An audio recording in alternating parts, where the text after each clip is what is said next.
Okay, and I want to thank everybody for their interest in this series and for attending. Thank Jean Miller and for her work on the arrangements, and Brian Durazio for technical aspects and for recording this session, which we will put out on the blog at some point. I thank my son, Isaac Chatfield, for his help on this internet and for ever new experimentation with the equipment here. Okay, so what do I mean by the statistics wars and their casualties? I'm going to give just a couple of minutes of intro. It's the title of the workshop I've been organizing with Roman Frigg at the London School of Economics, which was to have occurred in June and is now the title of this forum. And hopefully it will occur in person maybe next summer, we'll see. The statistics wars, of course, refers to the wars of ideas between competing tribes of statisticians, data analysts, and probabilistic modelers. They're the debates about the very role of probability, about the relative importance of prediction versus explanation, and the overall nature of learning from data scientifically. While the field of statistics has a very long history of passionate foundational controversies traced to about 100 years, I think that the last 20 years have actually been the most dramatic, because high-powered methods of big data analysis, misuses of statistics have all helped to make it easy to arrive at impressive-looking but spurious results that then fail to replicate. And as the crisis of replication has spread beyond the social sciences to biomedicine, genomics, and other fields, people are getting serious about evidence reforms. A number of these reforms are certainly welcome, such as pre-registration, testing with replication, and avoidance of cookbook statistics. Others, however, are radical and even obstruct practices known to improve on replication. We saw that last time with the rationale for pre-registration. These are the casualties that I have in mind. People are actually increasingly setting out shingles claiming to explain to us key concepts of statistical significance tests like p-values, type 1 and 2 errors. But it seems to me that these terms are much more confused than ever. And I include journal editors and spokespeople for statistical associations in this. So I consider the need to explore these issues sufficiently urgent that they shouldn't wait until such time that the pandemic is sufficiently controlled that I could actually travel abroad. So I have been inviting little by little workshop participants to speak with us, at least to start, even if their topic isn't the one that they choose to present at an eventual forum. So why the urgency?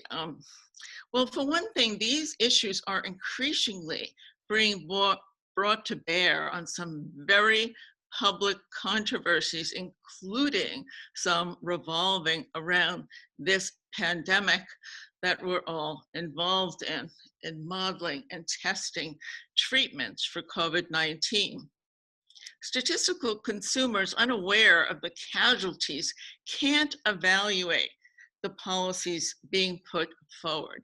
And what's at stake, it seems to me, is a critical standpoint that we may seriously be in danger of losing, if not permanently, then for a sufficiently long time to do real damage.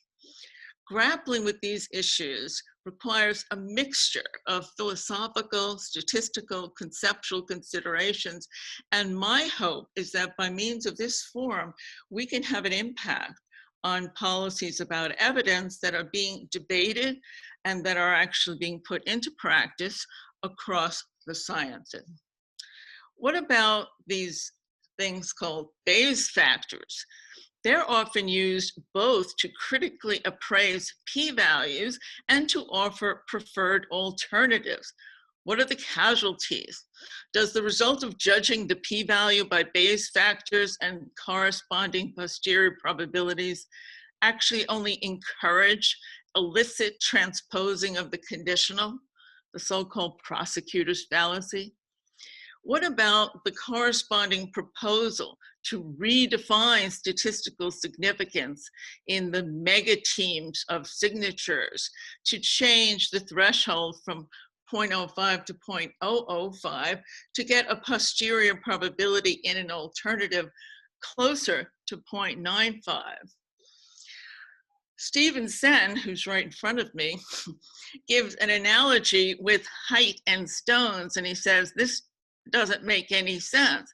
This makes no more sense, he says, than in moving from a minimum height standard, say, for recruiting police officers to a minimum weight standard, declaring that since it was previously 6 feet, it must now be 6 stone.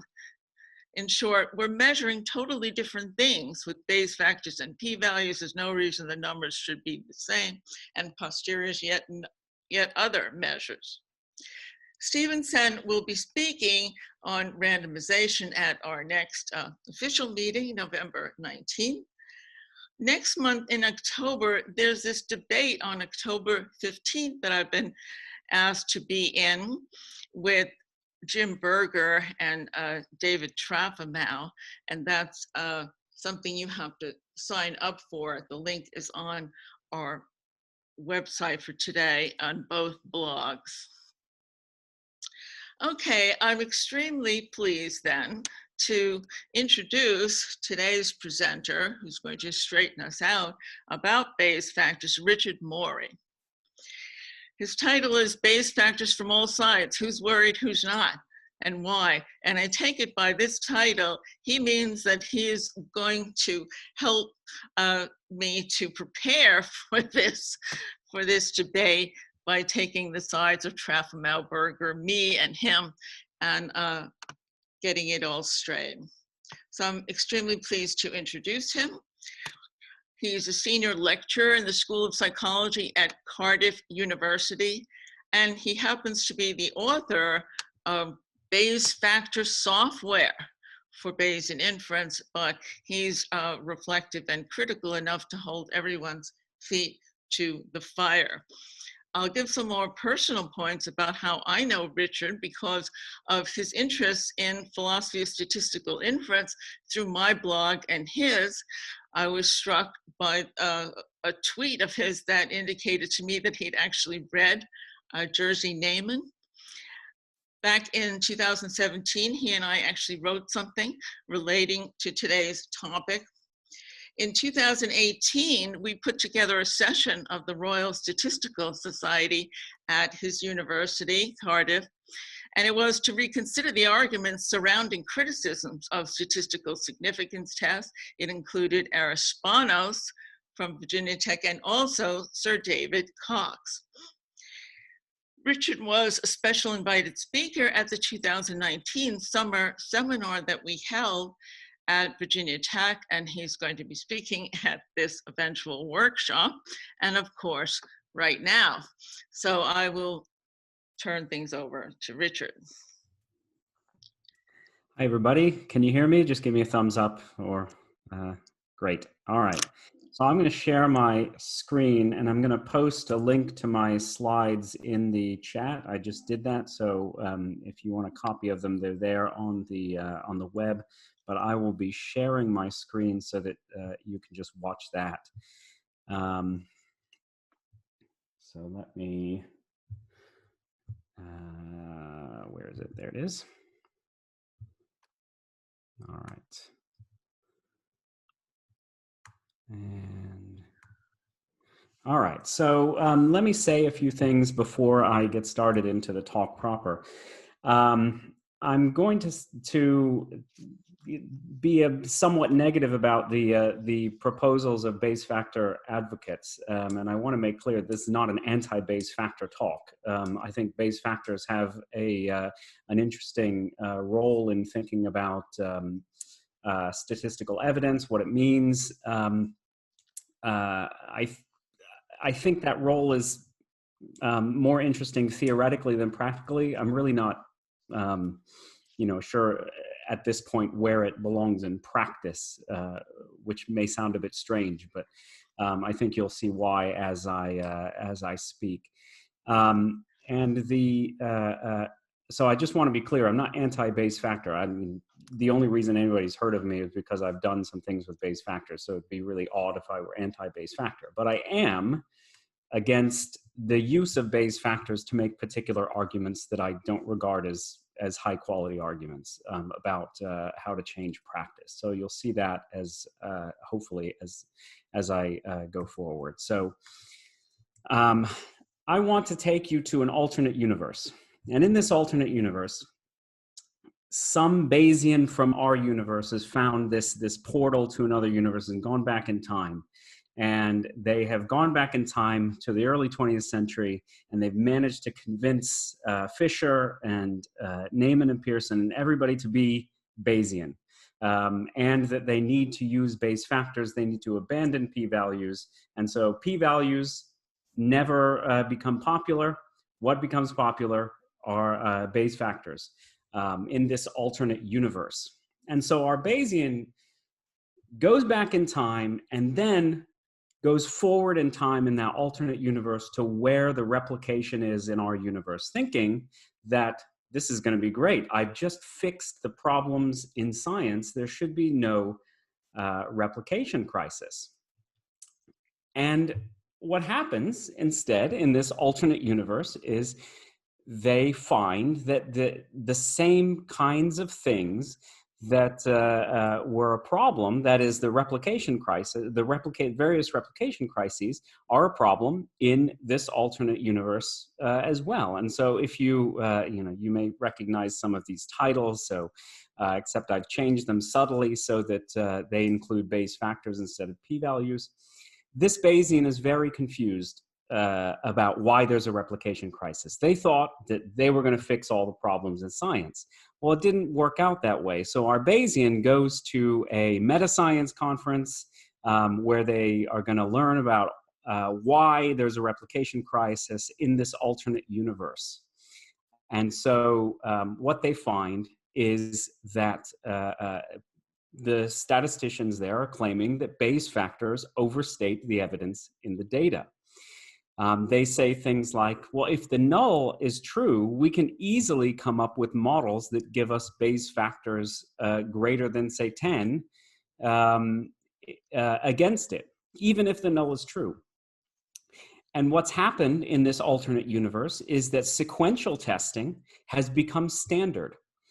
And opportunistic selection of the sidedness of a test, that's become standard.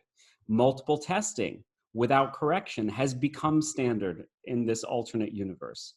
And Bayesian point nulls have been abandoned in favor of what are called dividing tests. You'll see why this is, or divided hypotheses. You'll see why this is important later, because it's been decided that these are implausible.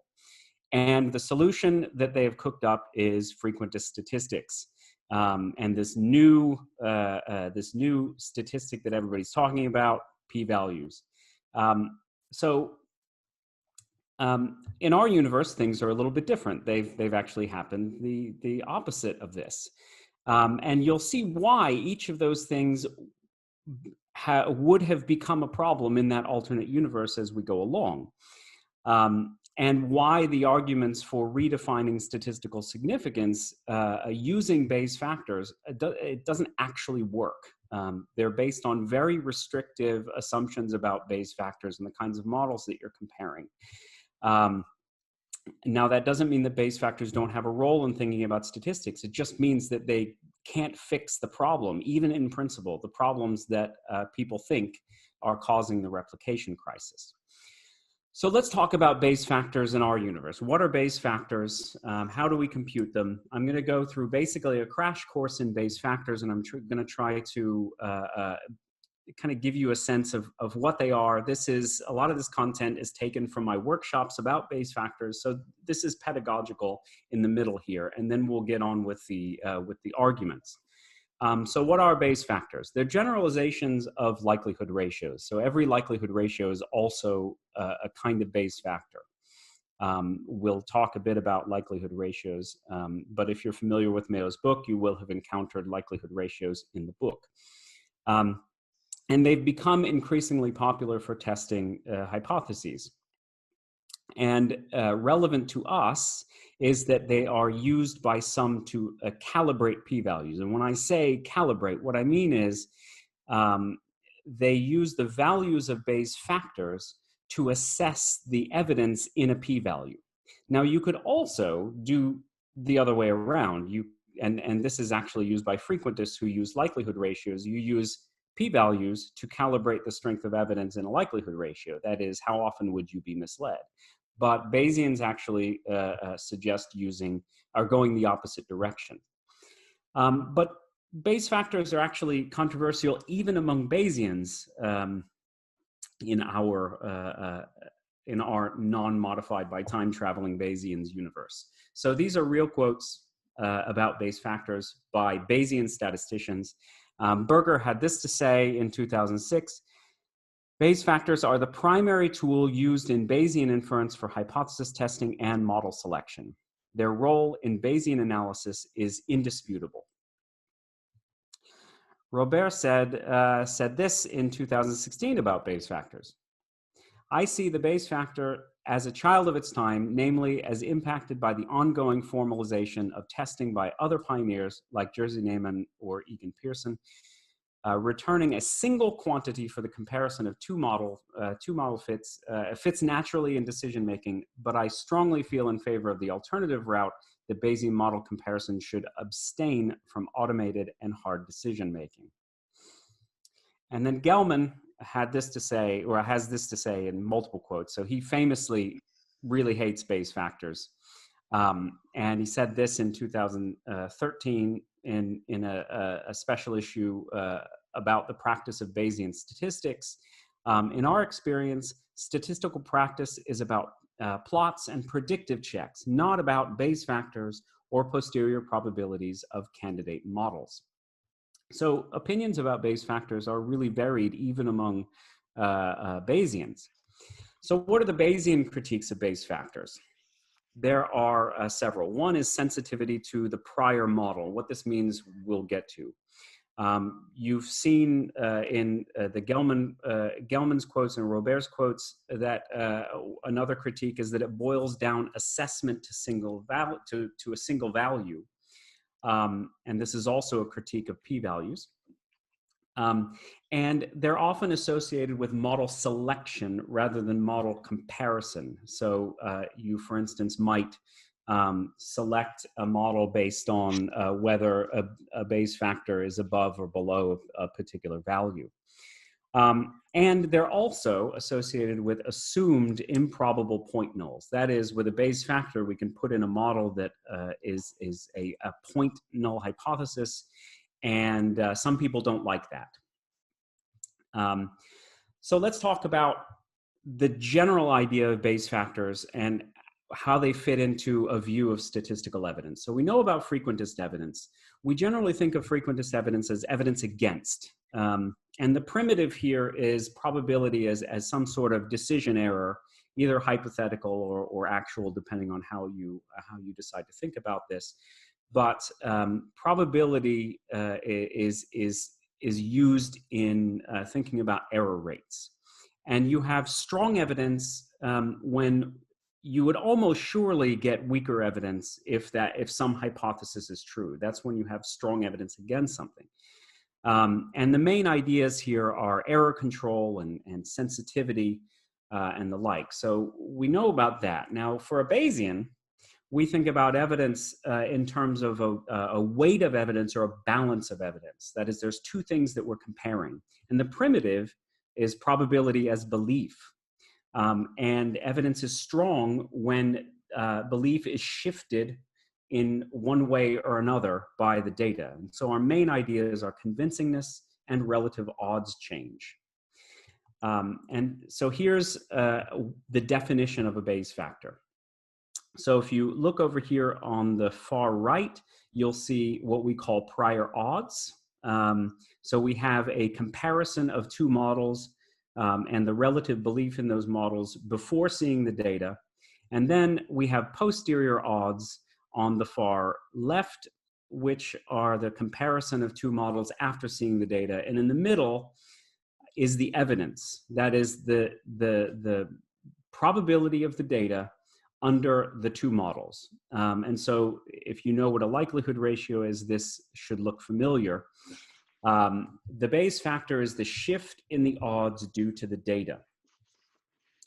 Now, this is a little more complicated to a Bayesian than just a likelihood ratio, because we can actually have composite models. And when we have a composite model, that is a model that has many parameter values, we have to average across all those possible parameter values, and we average relative to a prior. The Bayes factor is the ratio of the average likelihoods under the model, not just the likelihood of particular parameter values, but averages. And this makes it somewhat complicated to compute, but I'll go through this with an example. So suppose that we have some, future seer, somebody that claims to be able to tell the future, and we're going to test their abilities. So we're going to have 100 coin flips, and they're going to predict the outcome before every one of these flips. And so of interest is the outcome in terms of whether it's correct or incorrect, the true probability of a correct outcome. So we want to test whether this is either a half, which is where it would be if they couldn't tell the future, or greater than a half if they could. You'll notice, and I did this on purpose, that I'm choosing a one-sided hypothesis here. So we're going to suppose, just for the sake of an example, that they predict 61 out of 100 correctly. So here's our graph. On the x-axis, we have the number correct from 0 to 100. And on the y-axis, we have the probability. And I'm going to show you what our observed outcome, which is 61. And if we were to hypothesize that the null hypothesis is true, that is that we have a probability of a half for getting the correct answer, then here are the probabilities of the various outcomes. You can see we'd expect to get something roughly around 50 out of 100. But I don't have to just, I can compute a one-sided p-value, and the one-sided p-value is p equals 0.018. So just for reference, keep that in mind. So I don't have to just compute the probability of the data under the null. I can compute the probability of all the outcomes under some alternative hypotheses, like that this probability parameter theta is equal to 0.55. And you can see that if that's true, then our outcomes are going to be shifted to be slightly higher. And the probability of the outcome that we observed, that is 61, is higher. And I can compare the probability of the outcome that we observed under these two possibilities by noting this ratio here. So this ratio is, here is the point where theta is equal to a half, so our null hypothesis, and something like, say, 5 times that is the probability of the data if our alternative theta equals 0.55 is true. I can look at another one, say theta equals 0.7, and again, we have a ratio against the null hypothesis, if we like, that's about 2 to 1 here under our alternative theta equals 0.7. But I'm not limited to just these two alternative possibilities. I can look at the entire curve, and this is the likelihood for all of the possibilities. You can see it's maximized here at 61%, which is not a surprise because we got 61 out of 100. You can see our alternatives here that I selected, the blue and the red, at 0.55 and 0.7. And then you can see on the alternative axis here, the alternative y-axis, the likelihood ratio against the null hypothesis, which is just below 6 for the theta equals 0.55 in blue, and just about 2 for the 0.7. Now, it's kind of difficult to know how to interpret this, because when we think about an alternative hypothesis, we actually typically think about it as being composed of a lot of different hypotheses. So we have our null hypothesis, and we can compute the probability under that hypothesis of obtaining 61 successful predictions, and that's 0.007. That's the easy part. The harder part is knowing what to do with the alternative, which is that theta is greater than a half. And so we need the average likelihood across some sort of prior distribution. And so we have to pick a prior distribution. The probability of the data under our alternative, since our alternative is composite, has to be some sort of average likelihood. So we need a prior first, and I'm going to select this one just to begin. You can see that it favors values around 0.5. And as we get further and further away from 0.5, we have the probability of thetas being large is less and less. So our probability is kind of concentrated here around the null hypothesis. And here again, I've put our alternatives on the graph so you can see what the prior probability is of those, or the prior density rather, of those potential outcomes. So what I need to do is I need to compute an average likelihood. And conceptually, you can think about this like I'm sampling from this prior and then computing the likelihood of the data we observed. And then I'm doing that a bunch of times, and at the end, I compute an average. This will be the average probability of the data under this prior, continually sampling from this prior and then computing the probability of the data that we observe. So that's important because this prior has values that are concentrated around 0.5. I'll show you a different prior in a bit and how that changes the average likelihood. But for now, think about sampling from this prior and computing the likelihood of the data that we observed, and then doing that a bunch of times and computing an average. And when we do that, what we find is that our average likelihood is about 0.04. And so here what I've done is I put our likelihood curve along with the average likelihood. And this average likelihood is going to be important. So I have, on this alternative axis here, I have computed the relative likelihood to that average. So you can see that our best values are about twice the average likelihood, and for our blue point here at 0.55, it's about average in terms of likelihood. And this has an intimate relationship with our posterior distribution.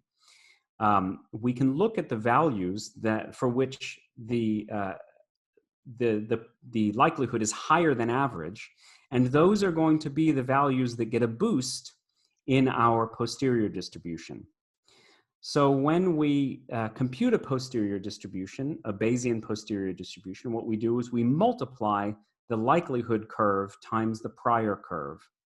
And so that this area that I've shaded here on the right in the likelihood, those values are going to get a boost relative to the prior. And I'll show you the posterior distribution. This is the posterior distribution that we get when we multiply that prior curve by the likelihood curve. We get this distribution. And if we weren't thinking about Bayes factors, what we would do, a typical Bayesian would stop here. Actually, they'd have a prior that included also the values below 0.5. But this is typically where a Bayesian would would end their statistical analysis with some analysis of the posterior distribution, like posterior means and variances and the like. But this is the target for most Bayesians.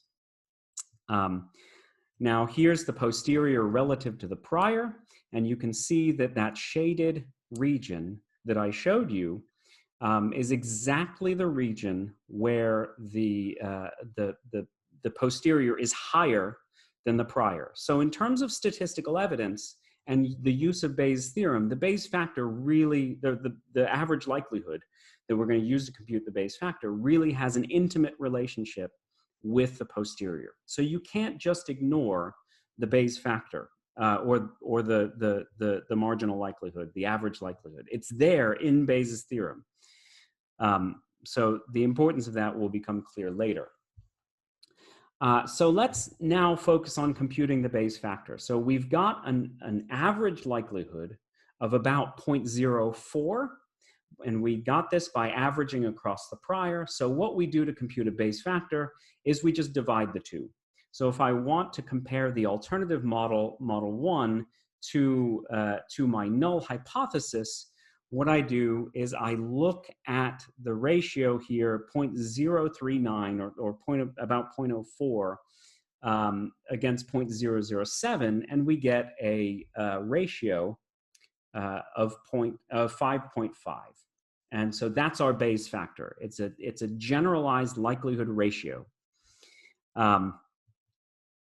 So now the question is, what does this mean? What do you do with 5.5? And so you can think about this in various ways. If we had a prior odds of 1-to-1, that is, we were evenly split between the two ahead of time, between the two hypotheses ahead of time, then we would end up with a posterior odds of 5.5. That's one way to think about it. Another way to think about it is in terms of these Jeffreys guidelines. So Jeffreys, who was really important in the early development of Bayes factors, developed a kind of rating scale for Bayes factors, and this was his rating scale. So 1 to 3 was not worth mentioning. 3 to 10 he called substantial evidence, and I have a blog post where I talk about the downside of these kind of verbal labels, because if you look at the word substantial, we use the word substantial now to mean a lot, but what Jeffreys meant by this is the least amount that has substance. So it's actually not strong evidence, it's the least amount that has substance. So you wouldn't mention anything below 3, but the least amount that has substance is kind of 3 to 10. And so this is kind of you can see how using these verbal interpretations with changing language can be bad. Ideally, you want something that doesn't change when language changes across several decades. Now, from 10 to 50, we have strong evidence. From 50 to 100 is very strong, and greater than 100 is decisive.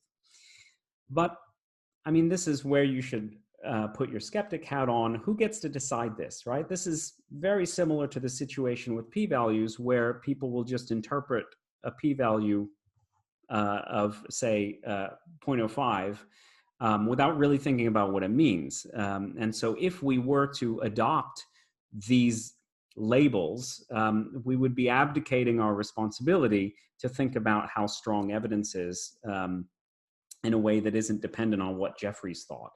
But then you have to think about you have to go back and you have to think about what this value means. It's a likelihood ratio. So this is a complicated issue for Bayes factors. So what we can do now is we can look at the Bayes factor for all of the possible outcomes. So what I've done here is I've plotted the probability of every possible outcome. So you'll recognize this white dotted curve here.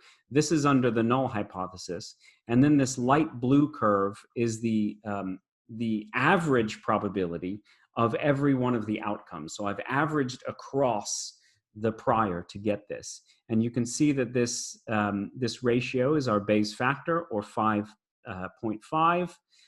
This is at our at the data that we observed, but you can also see for every other value what we would obtain. So if we were to have an outcome of less than about, say, 53 or 54, you can see that the null hypothesis is favored. That is, the probability of the data under the null is higher than under the alternative.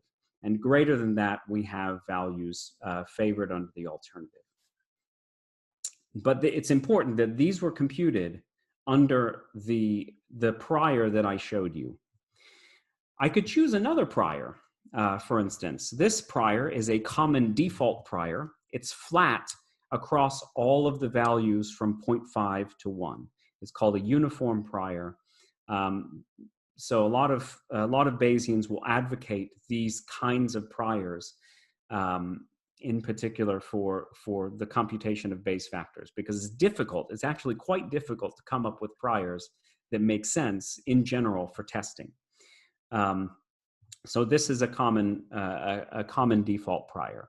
And I put our old prior for reference here, the first prior that I showed you, as a dotted line. So you can see that this prior has a lot of possibility across very high values of theta. So if you were thinking about ESP, this would probably be a prior that you wouldn't want to use, because you're saying that you think that this truth teller has an average probability correct of maybe, you know, up to 0.9 or 100%, right? So this would be kind of an odd prior for this situation, but this is a commonly suggested default prior. Now, if we were to choose this prior, we can again compute the average likelihood across all of the outcomes. And you can see that due to the fact that it has prior probability across these very large values, the probability of numbers correct of up to, say, 100 is quite substantial, which was not true of our null hypothesis or our old prior of either of those. And our new Bayes factor, if we were to compute a Bayes factor against the null for our new default prior, is only about 2 or 2.5 to 1. I just take the ratio here at our observed data, and you can see that it's about 2.5 to 1. So that really had an effect on the amount of evidence that we said we had. So we were, if we take Jeffrey's interpretation, we were in the substantial evidence category with this light blue of 5.5. With our red, or our pinkish prior here, our uniform prior, we're down to 2.5. And we can compare this with p-values. So on the x-axis here, I have one-sided p-values, the same kind of one-sided p-value that I computed to show you how to interpret the results. So that's on the x-axis, and I'm relating these to the corresponding Bayes factors. And you can see that they're different. The Bayes factors that you get out of the two different models are different. They're off in the range of our data by about a factor of 3 or so.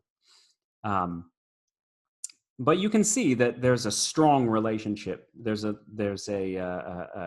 almost a linear relationship between the log Bayes factors and the log p-values. So they're picking up on the same things from the data as you would expect, but the calibration is not easy to tell.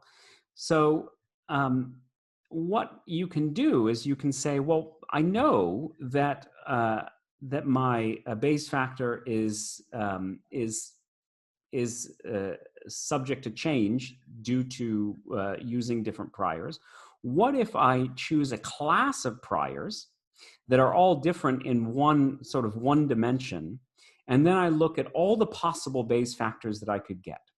So our initial prior was 5.5. Our uniform prior was about 2.5. And what I've done here is I've shown this curve is a curve where I've changed the concentration of the prior around 1/2. So as we move from left to right, what I'm showing you is the Bayes factor as it changes as I concentrate the prior around 1/2. So what happens is I start off at about 2.5, and I increase, and you can see my initial prior was about as good as it gets at 5.5. And then as my prior concentrates around 1/2, I end up approaching a Bayes factor of 1. And this makes sense because as I concentrate the prior around 1/2, my alternative and my null hypothesis get increasingly similar, and they're impossible to tell apart eventually. And so I end up with a Bayes factor of about 1. So as I increasingly concentrate the prior around 1/2, I'll end up with a Bayes factor of about 1. So I don't have to just stick to these two possible priors. I can think about what happens as I change the prior across a class. But the best possible that I could do there is about what I had for my initial prior, which is 5.5. Now, this is important with respect to the argument to redefine statistical significance. What I've done is on the x-axis, I've highlighted the p-values between 0.05 and 0.005. So these are the p-values that the redefined statistical significance team would say are problematically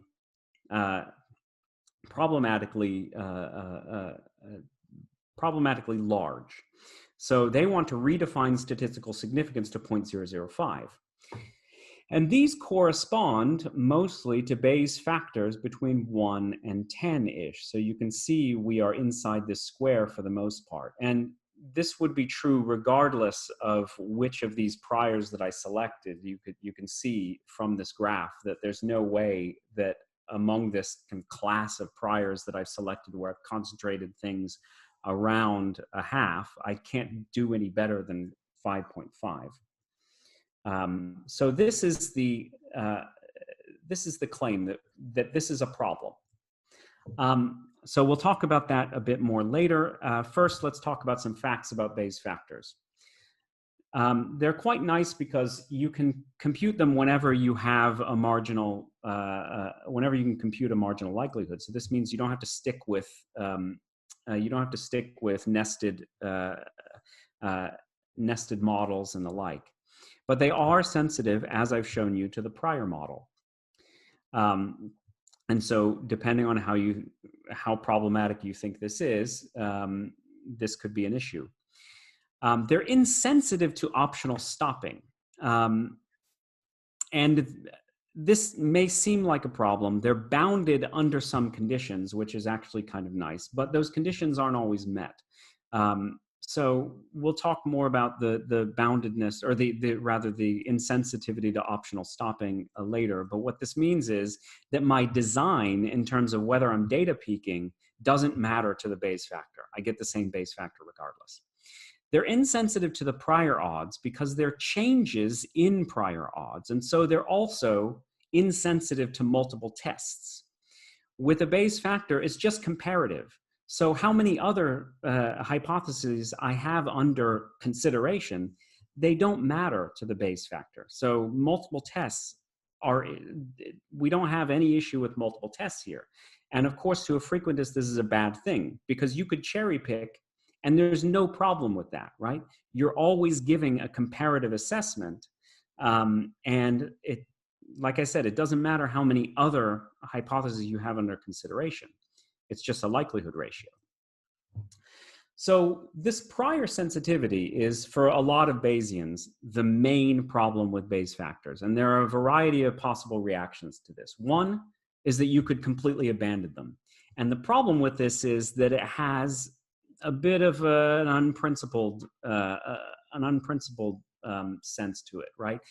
Now, you could say I am a different kind of Bayesian, and I think, for instance, Gelman would say I don't like Bayes factors because my Bayesian philosophy is different from say the people who would traditionally use Bayes factors. That's possible.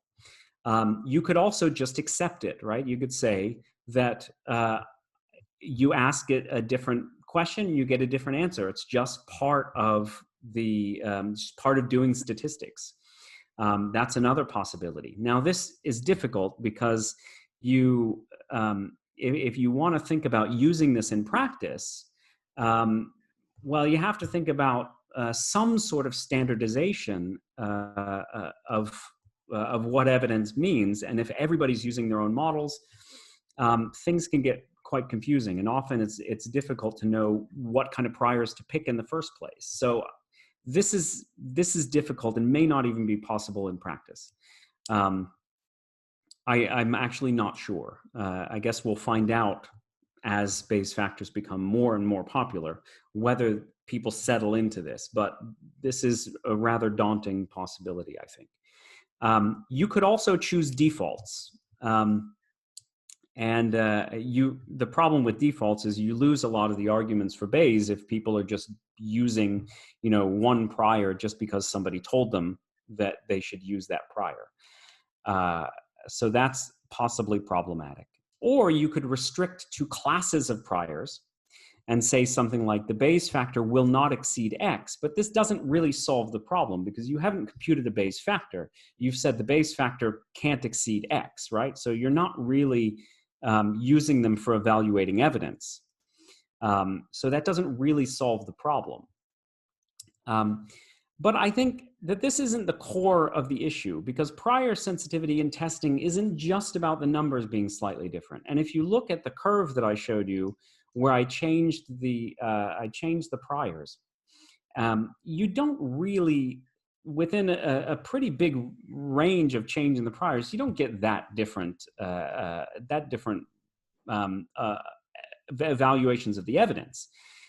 It's really fundamentally about what questions we're trying to answer and how we approach it. What do I mean by this? Well, I'll show you in the context of the redefined statistical significance argument. So in the redefined statistical significance, which I guess you could call it a project or paper or argument, what we have is a proposal to change the threshold for significance from 0.05 to 0.005. And this is based on primarily upon the idea that that 0.05 and just below represents weak Bayesian evidence. I'm going to focus on that argument, but there were other arguments in the paper. It was really their main argument. And they said that using p less than 0.05 as a criterion is a leading cause of non-reproducibility. So let's talk about the possibilities the possibilities for a person using Bayes factors. So here I have a number of possibilities. In the upper left-hand corner, I have what's called a set of dividing hypotheses. I could choose to set up a prior that was, say, in our example, theta is greater than a half, and then I could have another model that was all the theta is less than a half, and I could compare the two to one another. Or I could, like we did in the example, I could choose a point null and then compare to one side or the other. And there's no reason why a Bayesian couldn't choose to do these things, right? So these are possibilities. Now, they're not the possibilities that the redefined statistical significance team chose to consider. But there's no reason why a Bayesian wouldn't do this. And in fact, any Bayesian who is actually dealing with a scientific problem would be interested in thinking about the sign of their effect or which side of a particular value they're on. So there's nothing to stop a Bayesian from doing that. And in fact, unlike a user of a p-value, they can move between these without any penalty. Whereas the selection of the sign of an effect, the opportunistic choice of a sign would require a principled user of a p-value to increase their p-value by a factor of 2, or more if you actually have more possibilities that you're considering. Now, this in the upper right-hand corner is the possibility, well, actually, the whole column on the right-hand side these are the possibilities that the redefined statistical significance team actually considered. Either a point null against continuous two-sided hypotheses, or a point null against 2-point alternatives. Now, this is the argument that we need to calibrate p-values by using Bayes factors, because in fixed n designs, that is, we're not talking about sequential designs, with some default prior or any prior in a reasonable class of priors, if you compare a two-sided alternative against a point null, then the Bayes factor can be small for some definition of small, while the p-value is just less than 0.05 or around 0.05 or between 0.005 and 0.05. That's the argument. Now notice there's a lot of assumptions here that you need to unpack. So there were several Bayes factor approaches used in the redefined statistical significance. For instance, we could choose to look at the null hypothesis versus the best point alternatives, right? So look at the maximum likelihood estimate for the parameter. Or I could choose point alternatives, that is in the, if we look at this in the lower, in the lower right-hand side here, I could choose those point alternatives with some specified power. Now notice that this is a design-dependent hypothesis. You're not testing. If you choose the alternative to which you have some specified power, then the hypotheses that you're testing depend on n, which is kind of strange. And then you have Berger, who would say that you can use a bound on the Bayes factor and choose the best possible case among a class of priors that you've defined that you believe is reasonable.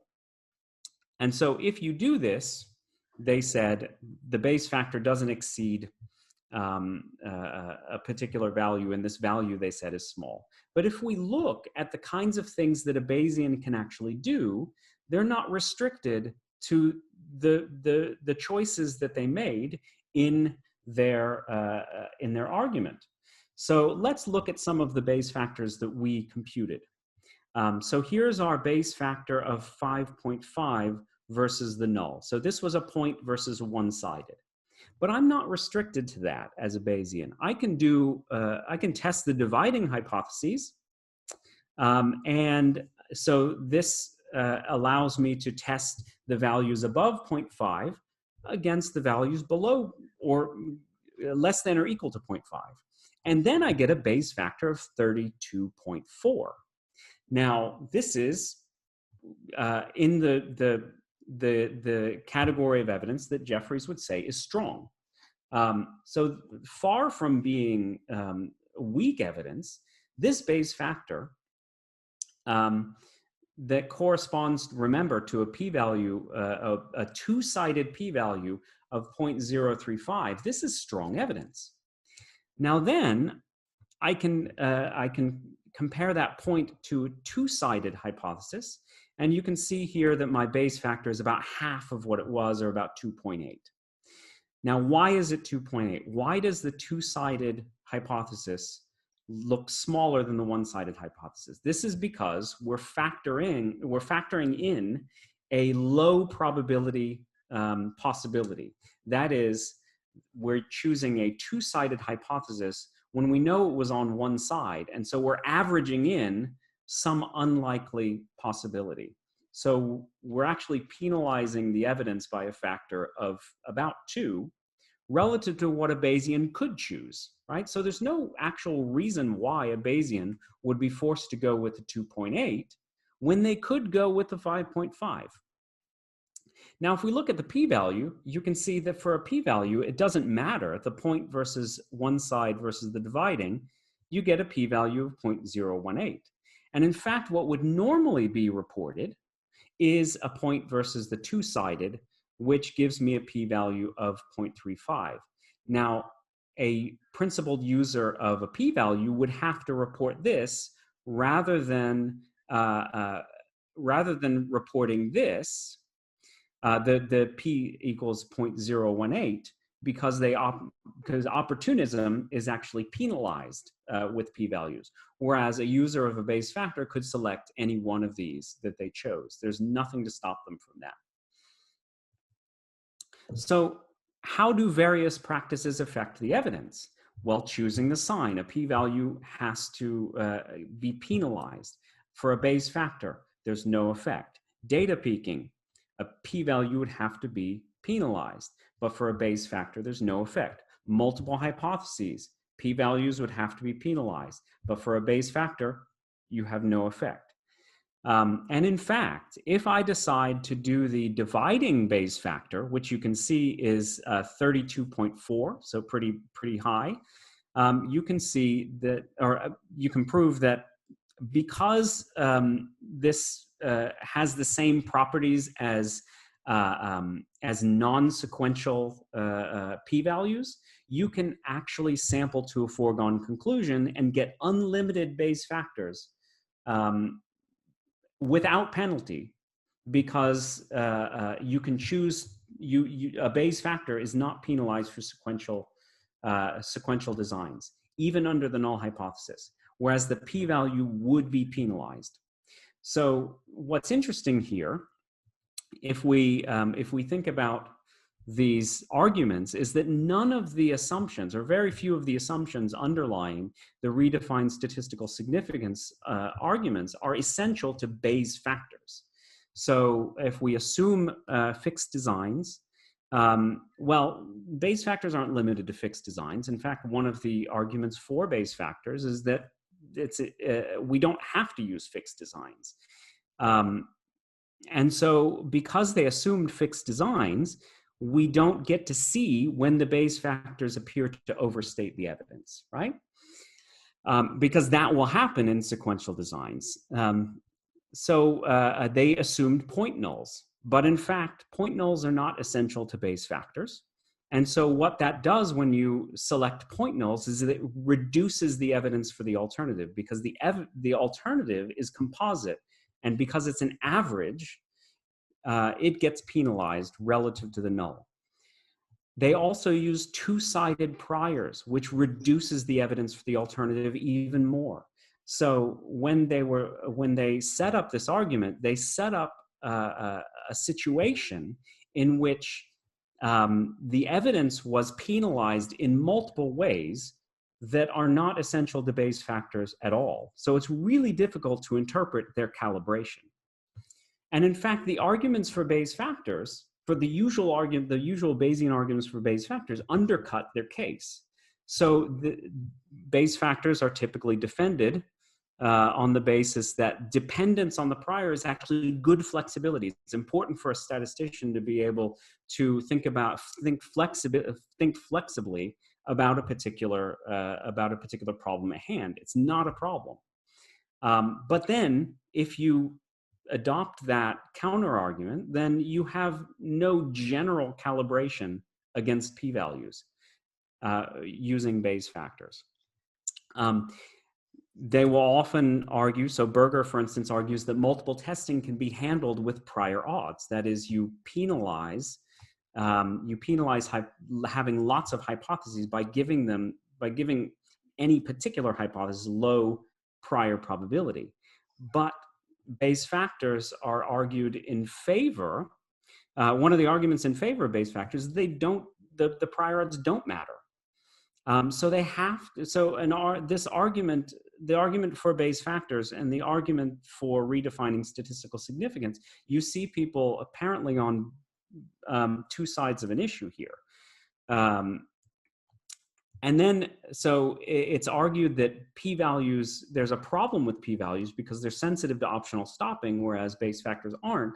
But then the argument for redefining statistical significance should reflect that. That is, you really need to think about how the Bayes factors relative to the p-values are affected by optional stopping, because that will have an effect on how you calibrate. So just to wrap up, Bayes factors are statistical evidence from a Bayesian perspective. But the problem with the redefining statistical significance argument is that these Bayesian arguments cut both ways. The flexibility that is inherent in the Bayesian paradigm that people argue is actually good with Bayes factors gives you no general P to Bayes factor calibration. Because of the end sensitivity to various practices like optional stopping and multiple tests, the Bayes factor can actually overstate relative to P if you just make different assumptions about the experimental design. And this is not to say that Bayes factors are not useful. It's just that you need to think about what you desire from a particular statistic, and that may not be encompassed in any single statistical philosophy. So you might want to check the frequency properties of an estimator, even if it's a Bayesian quantity, because that may be part of your statistical intuition. So I think just to say something brief before we get on to discussion, I think the kind of Bayesian frequentist labels are not terribly useful anymore, and there's a lot of variance within these camps. And in fact, there's more within than between. So I showed you quotes from people who just aren't happy with Bayes factors, but a lot of Bayesians very much like Bayes factors. And there's value in thinking about all of those perspectives. And I don't think the Bayesian frequentist divide is terribly useful in thinking about that. And I think any good statistician's intuitions are both Bayesian and frequentist. I find that, talking with Bayesians, they often find ways of explaining things, Bayesian things, that depend on frequentist intuition, which I think is somewhat ironic, but I don't think there's anything wrong with that. I just, you need to be reflective and see when that's happening. And what that means is that you may not find yourself in a single camp because your intuitions are both. And there's nothing wrong with asking multiple questions, like how often could I be misled in some idealized statistical situation? And how would idealized beliefs change? Those are both interesting questions, and you can frame a statistical problem in either, and you can assess statistics from both perspectives. And just generally, I think, this probably Mayo will resonate with this. Reducing crime by making it legal is a questionable approach. I think there's a big sense in science that there are practices like cherry picking and the like, cherry picking, multiple tests, optional stopping that is not reported, and that these are problematic and they cause us to misrepresent the evidence the statistical evidence that we're seeing. But you can't go with a statistical philosophy You can't change to a statistical philosophy to fix that doesn't have an account of why those things are bad. It actually reminds me of when the Bush administration tried to increase the number of the intake of vegetables in students' lunch in the United States by redefining ketchup as a vegetable. Right? It's not really an acceptable thing to do. So reducing a crime by making it legal just won't work. And so we have to think about other ways of fixing things in the replication crisis. And that's all I have. Excellent.